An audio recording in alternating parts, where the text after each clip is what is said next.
ចំនួនអ្នកស្លាប់ក្នុងហេតុការណ៍អគ្គិភ័យដ៏សន្ធោសន្ធៅនៅក្លឹបបង្ការក្នុងទីក្រុងបាងកកបានកើនឡើងដល់30នាក់អាជ្ញាធរបានបញ្ជាក់នៅថ្ងៃអង្គារនេះថាការស៊ើបអង្កេតកំពុងបន្តដំណើរការគណៈក្រុមគ្រួសារនៃជនរងគ្រោះកំពុងបំពេញភារកិច្ចដោយឈឺចាប់ក្នុងការសម្គាល់អត្តសញ្ញាណនិងទទួលយកសាកសពមនុស្សជាទីស្រឡាញ់របស់ពួកគេត្រឡប់ទៅផ្ទះវិញ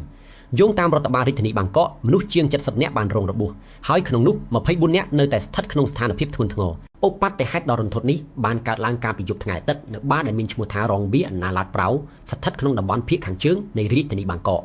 នេះគឺជាហេតុការណ៍អគ្គិភ័យដ៏សាហាវបំផុតក្នុងរយៈពេល17ឆ្នាំចុងក្រោយក្នុងទីក្រុងនេះទោះបីជាបារនេះអះអាងថាអាចទទួលភ្ញៀវបានរហូតដល់600នាក់ក៏ដោយក៏ចំនួនភ្ញៀវពិតប្រាកដនៅយប់កើតហេតុមិនទាន់ត្រូវបានបញ្ជាក់ច្បាស់លាស់នៅឡើយប៉ូលីសបានឲ្យដឹងថាជនរងគ្រោះភៀសច្រើនត្រូវបានរកឃើញស្លាប់ក្នុងបន្ទប់ទឹកដែលគ្មានបង្អួចដែលពួកគេប្រហែលជាបានព្យាយាមរត់ទៅពួនដើម្បីគេចចេញពីអណ្ដាតភ្លើងលោកឆាត់ឆាតសិទ្ធិភុនអភិបាលរាជធានីបាងកកបានមានប្រសាសន៍ថាលោកបានបញ្ជាឲ្យរដ្ឋបាលក្រុងធ្វើការស្ទង់មតិយ៉ាងទូលំទូលាយលើគ្រឹះស្ថានស្រដៀងគ្នានេះដើម្បីវាយតម្លៃហានិភ័យនិងបង្កើនការអនុវត្តច្បាប់សុវត្ថិភាពដែលមានស្រាប់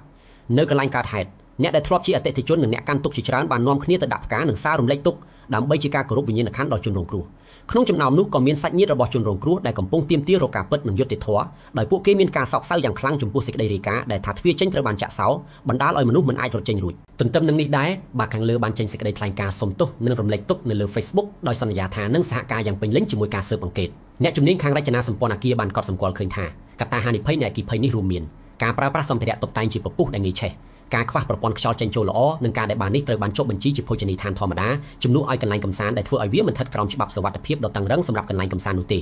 អ្នកជំនាញបានសង្កត់ធ្ងន់ថាទោះបីជាប្រទេសថៃមានច្បាប់រួចហើយក៏ដោយក៏បញ្ហាគឺស្ថិតនៅលើការអនុវត្តច្បាប់ឲ្យបានម៉ឺងម៉ាត់ដែលរដ្ឋាភិបាលចាំបាច់ត្រូវផ្ដល់ចម្លើយនិងធ្វើការកែតម្រង់ជាបន្ទាន់